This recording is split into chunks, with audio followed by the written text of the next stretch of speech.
Setelah lama tak kembali ke kampung halaman, Damar yang kala itu membawa pacar dan temannya untuk dikenalkan dengan sang ayah justru mendapat sambutan yang tak sesuai harapan. Damar diminta untuk segera pergi kembali ke kota dan jangan lama berada di kampung. Damar yang penasaran pun mulai mempertanyakan kenapa sang ayah selama ini tak ingin ia pulang ke rumah. Di saat yang bersamaan, teman-teman Damar mulai merasakan ada sesuatu yang tak beres. Teror mengerikan terjadi hingga pada puncaknya pacar Damar menghilang pergi masuk ke dalam hutan. Apa yang sebenarnya terjadi? Berikut ceritanya.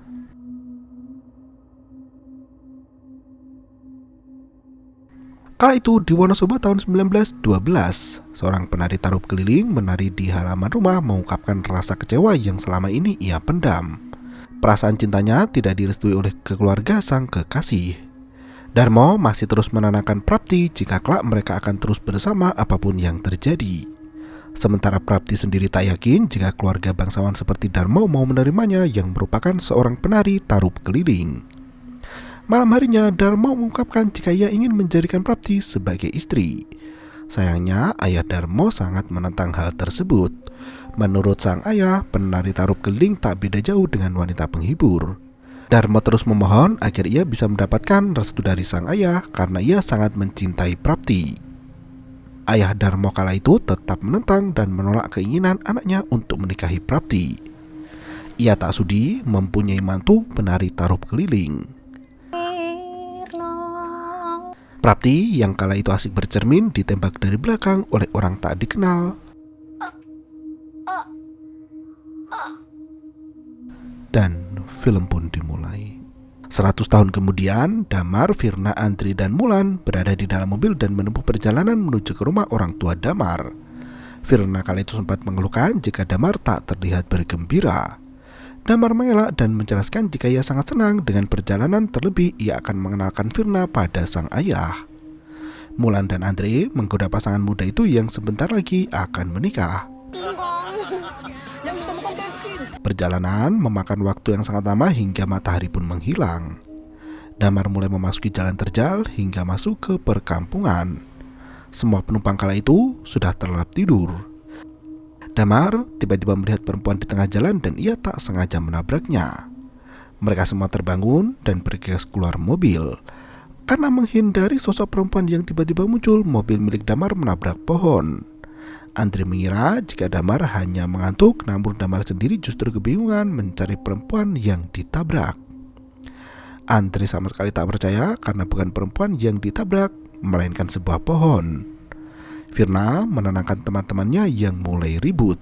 Yang terpenting kini mereka semua bisa selamat. Kini mereka harus memikirkan cara agar bisa keluar dari hutan itu dengan segera. Damar mulai merasa jika rumah ayahnya tak jauh dari tempat mereka berdiri.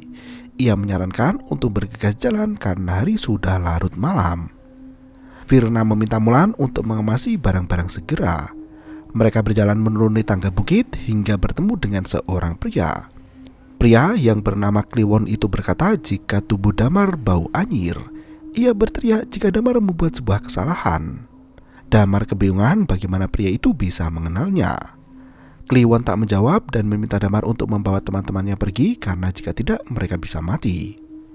Damar dan yang lain pun kebingungan dengan maksud dari perkataan pria itu. Mereka pun melanjutkan perjalanan karena Kliwon pergi secara mendadak. Tak berselang lama mereka pun sampai di depan gerbang rumah. Damar terlihat sedikit gelisah. Ia mengaku sudah lama tidak pulang hingga ia pun kebingungan dengan bentuk rumahnya sendiri. Andri merasa jika tempat itu sedikit menyeramkan. Saat Damar berusaha masuk ke dalam gerbang, ia kesulitan karena dikunci. Tiba-tiba muncul sosok Mbok Tum yang menanyakan keperluan mereka. Damar memperkenalkan diri dan mengingatkan Mbok Tum jika ia adalah Damar, anak dari Raden Hatmojo. Mbok Tum langsung membukakan gerbang dan mempersilahkan Damar untuk masuk ke dalam. Monggo deh. Makasih ya, Mbok.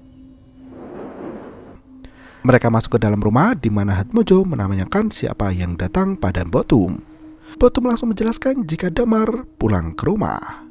Hatmojo sedikit kebingungan melihat anaknya yang sudah tumbuh dewasa.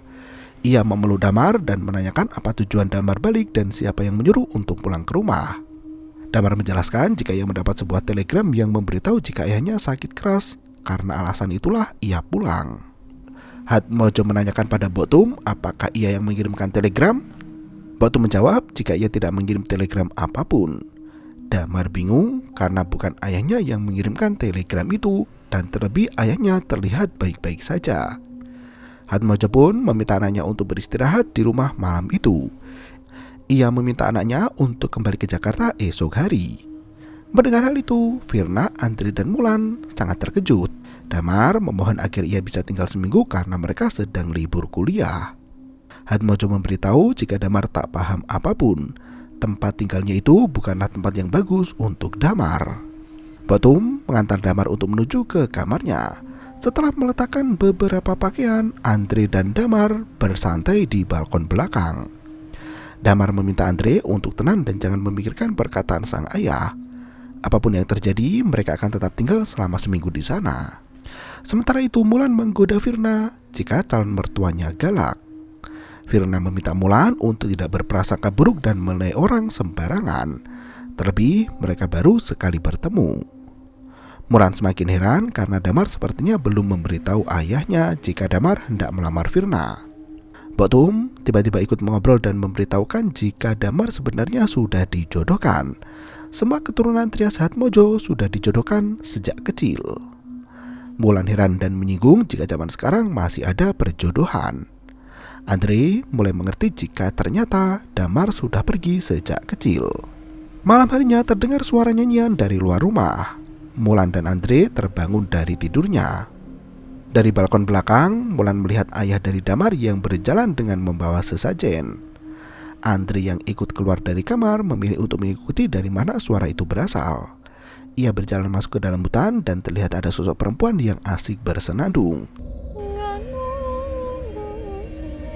Tanpa merasa curiga, Andre pun mengajak gadis itu untuk berkenalan. Namun tiba-tiba, melihat kejadian mengerikan itu, Andre langsung kabur begitu saja. Pagi harinya, Firna asik memandangi sungai sembari melamun. Ia dikejutkan dengan Mulan yang mengajak temannya untuk berselfie bersama.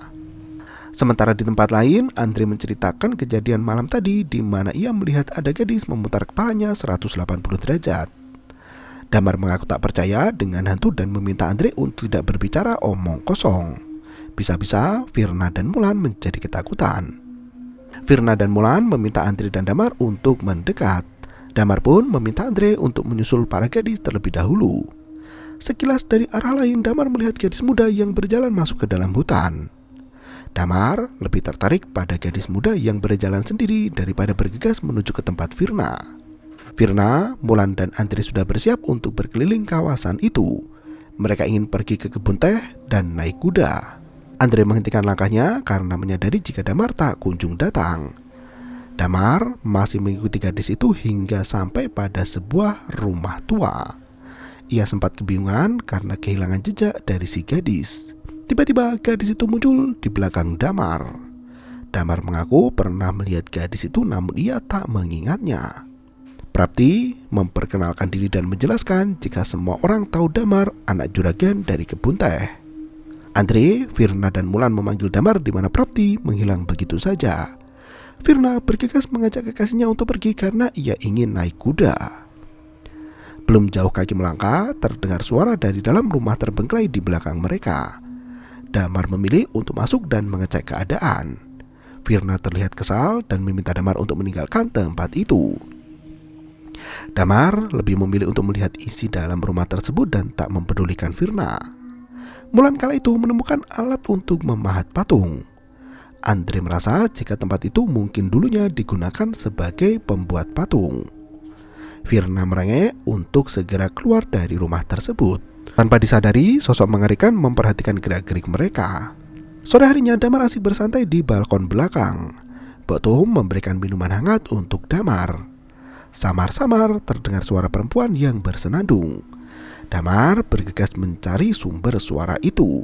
Ia menemukan Prapti yang berada di depan air terjun sendirian. Damar memuji suara Prapti yang sangat merdu. Prapti sendiri tersipu malu atas pujian yang dilontarkan oleh Damar. Damar mempertanyakan kegemaran Prapti berada di air terjun.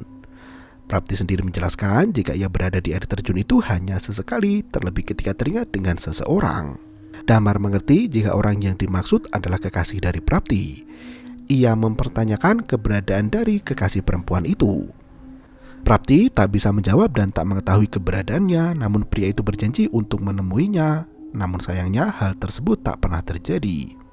Hatmojo yang mengendarai mobil kala itu melihat Damar berbicara sendiri di depan air terjun. Ia tak melihat ada sosok Prapti di depan Damar. Ia pun kembali masuk ke dalam mobil dan pulang ke rumah. Prapti memberitahu jika ia sudah lama menunggu kekasihnya datang, namun sepertinya penantiannya akan berakhir. Damar justru merasa senang karena gadis itu akan bertemu kekasihnya lagi. Ketika kembali ke dalam rumah, Hatmojo meminta Damar untuk kembali ke Jakarta esok hari. Damar yang merasa terusir pun mempertanyakan kenapa ia tak boleh berada di dalam rumah itu. Hatmojo tak memberi alasan logis dan mengatakan jika apa yang ia lakukan adalah untuk keselamatan Damar. Damar sama sekali tak mengerti perkataan ayahnya. Ia merasa jika dari kecil sudah kehilangan sosok ayah dan merasa hidup sebatang kara. Dan kini ia meminta kasih sayang dari ayahnya. Sayangnya Hatmojo menolak hal itu. Ia tak bisa membiarkan Damar terlalu lama berada di rumah karena ada banyak hal yang belum Damar ketahui tentang buyut mereka. Hatmojo meminta Damar untuk percaya jika apa yang ia lakukan adalah untuk kebaikan Damar sendiri. Damar sama sekali tak percaya dengan perkataan Hatmojo. Ia memilih untuk melenggang pergi. Firna yang mendengar percakapan ayah Damar menyusul sang kekasih. Damar memberitahu jika ayahnya meminta untuk segera kembali ke Jakarta. Firna pun menanyakan keputusan dari Damar. Pemuda itu memilih untuk tidak mengikuti perkataan sang ayah dan akan tetap berada di rumah selama seminggu. Firna sangat mendukung penuh keputusan sang kekasih hati. Damar meminta maaf pada Firna karena ia belum sempat untuk mengenalkan Firna sebagai pacarnya. Cermin yang ada di ruangan itu pecah dengan sendirinya. Firna mengajak Damar untuk segera keluar dari rumah. Malam itu, Hatmojo memuja sosok setan. Ia meminta maaf dan memohon agar anaknya tidak diganggu. Ia berjanji selama dirinya masih hidup, ia akan menanggung semua akibatnya. Ruangan ritual itu bergetar dan Andre yang buang air terkejut karena cermin yang ada di kamar mandi bergerak dengan sendirinya. Ia bergegas keluar dan menghampiri Damar yang asik nongkrong di balkon. Damar menanyakan kenapa Andre terlihat ketakutan. Pria itu menjelaskan jika bukan ayah Damar saja yang menyeramkan, namun kamar mandi yang ada di dalam juga seram. Firna dan Mulan yang tidur di kamar didatangi oleh sosok mengerikan. Sosok itu masuk ke dalam selimut dan Firna berteriak ketakutan hingga membangunkan Mulan. Firna mengatakan jika ada hantu di dalam selimut. Damar dan Andre yang mendengar teriakan Firna langsung masuk ke dalam kamar dan menanyakan apa yang terjadi. Firna memeluk Damar sembari memberitahu jika ada hantu di dalam selimut. Sayangnya ketika dicek kembali sosok itu sudah menghilang. Andre pun teringat perkataan kakek tua yang menemui mereka ketika dalam perjalanan ke rumah Damar. Mereka semua akan mati. Pagi berikutnya Damar memutuskan untuk pulang kembali ke Jakarta. Hatmojo hanya bisa mengamati dari lantai atas kepergian anaknya. Damar mulai berkendara, namun ia menemukan keanehan karena mereka tak pernah sampai ke jalan raya. Mereka terus-terusan berputar hingga membuat Andre menjadi frustasi. Mulan menyarankan untuk putar balik, siapa tahu bisa menemukan jalan keluar. Andre pun meminta untuk menyetir karena kesal dengan apa yang terjadi. Sayangnya hal yang sama terjadi di mana mereka tetap berakhir tidak bisa keluar dari hutan. Andre dan Damar pun kembali bertengkar dan saling menyalahkan. Damar menjelaskan jika mereka tak punya pilihan lain selain kembali ke rumah. Andre tak setuju dengan ide itu karena takut akan mati. Damar mencoba meyakinkan teman-temannya jika mereka tak punya pilihan lain. Andre pun setuju dengan satu syarat jika mereka harus tetap bersama-sama. Malam itu, Damar kembali masuk ke dalam rumah dan mencari ayahnya. Listrik tiba-tiba padam. Firna ketakutan karena ia tak mau mati di dalam rumah Damar. Andre mencoba menenangkan teman-temannya. Hujan mulai turun membasahi tanah. Mereka memutuskan untuk tidur di ruang tengah. Pintu tiba-tiba terbuka dengan sendirinya dan lilin yang ada padam. Damar terbangun untuk mencari tahu apa yang terjadi. Ketika Damar menutup pintu kembali, tiba-tiba sosok mengerikan itu bertengger di atas lemari. Mereka berlari ketakutan, naik ke lantai atas. Firna yang berlari di depan justru terkunci di dalam kamar. Ia berteriak minta tolong, namun tak ada yang mendengar. Sementara itu, Andre, Mulan, dan Damar berhasil keluar dari rumah. Damar menyadari jika kekasihnya tak ada bersama mereka. Damar sadar jika Firna masih ada di dalam rumah dan hantu itu pasti tengah mengejarnya. Ia mengajak Andre dan Mulan untuk kembali, namun mereka menolak. Damar terpaksa masuk kembali ke dalam rumah sendirian. Firna yang ada di dalam kamar mendapat serangan bertubi-tubi. Damar kesulitan untuk mencari kekasihnya karena keadaan gelap gulita.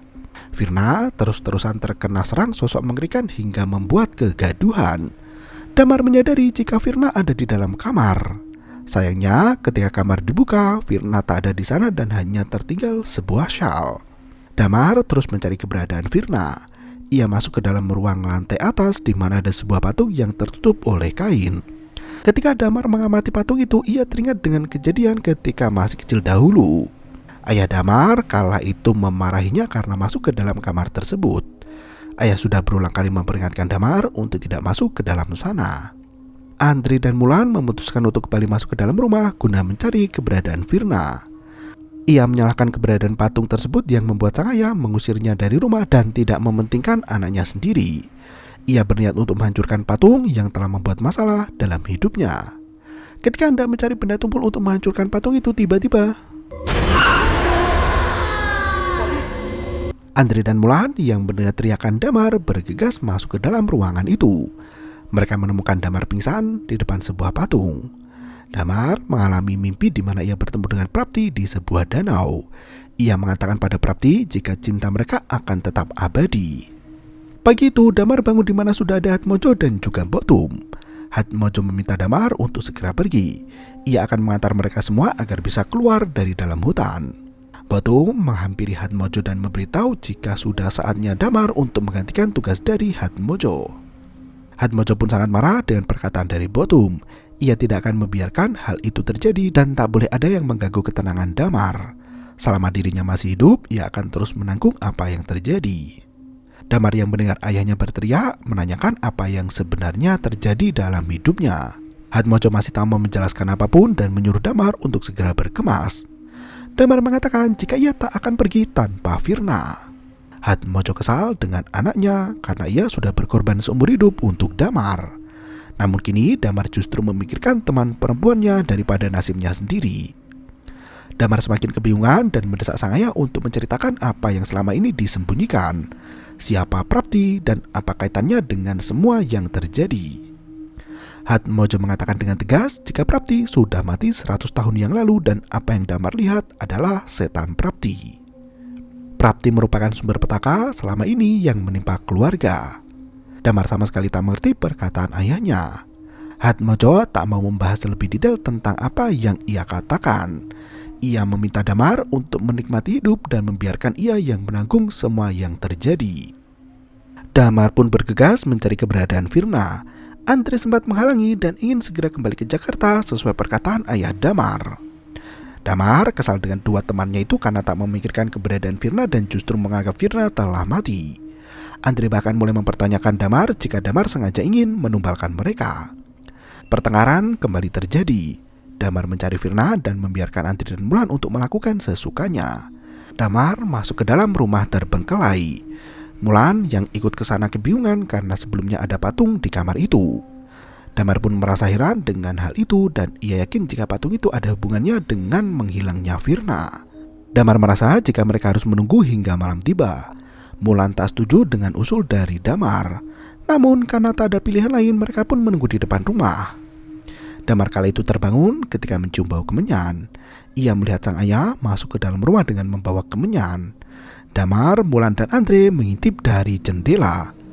Hatmojo mengatakan di depan patung jika ia bertahun-tahun telah menyerahkan hidupnya. Ia melalui penderitaan selama ini demi anaknya bisa hidup enak. Hatmojo kali ini akan mengakhiri semuanya.